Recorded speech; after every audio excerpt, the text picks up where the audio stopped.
আলাইহিমুয যিল্লাতু আইনামা সুকিফু ইল্লা বিহাবলিম মিনাল্লাহি ওয়া হাবলিম মিনান নাস।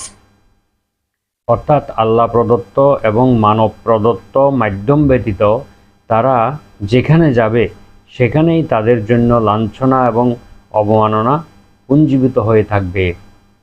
যেখানে যাবে সেখানে তারা লাঞ্ছিত হবে, অবমাননার শিকার হবে, তবে আল্লাহ প্রদত্ত এবং মানব প্রদত্ত কিছু মাধ্যম ছাড়া। এই মাধ্যমগুলোতে তারা কিছুটা স্বস্তি পাবে, নিরাপত্তা পাবে।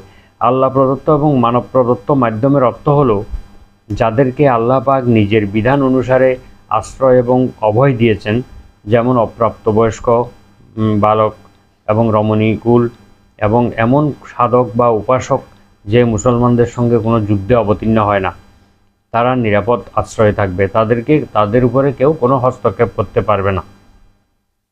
আর মানব প্রদত্ত মাধ্যম অর্থ হচ্ছে শান্তি চুক্তি, যার একটি রূপ এটাও হতে পারে যে মুসলমানদের সাথে শান্তি চুক্তির মাধ্যমে বা অমুসলিম সংখ্যালঘু হিসেবে জিজিয়া কর প্রদানের প্রতিশ্রুতিতে তাদের দেশে বসবাসের সুযোগ লাভ হবে।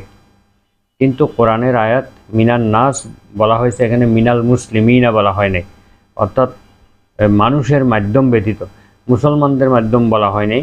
সুতরাং এমন হওয়ার সম্ভাবনা আছে যে অন্য অমুসলিমদের সাথে শান্তি চুক্তির মাধ্যমে তাদের আশ্রয়াধীন হয়ে সাময়িক শান্তিতে তারা বসবাস করতে পারবে।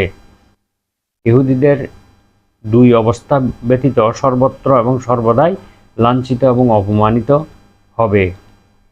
এক নম্বর হলো আল্লাহ প্রদত্ত ও অনুমোদিত আশ্রয়ের মাধ্যমে, যার ফলে তাদের অপ্রাপ্তবয়স্ক লোকেরা, সন্তান সন্ততি, নারী প্রভৃতি এই লাঞ্ছনা অবমাননা থেকে অব্যাহতি পাবে। দ্বিতীয় হলো শান্তি চুক্তির মাধ্যমে নিজেদেরকে এবং এই অবমাননা থেকে মুক্ত রাখতে পারবে।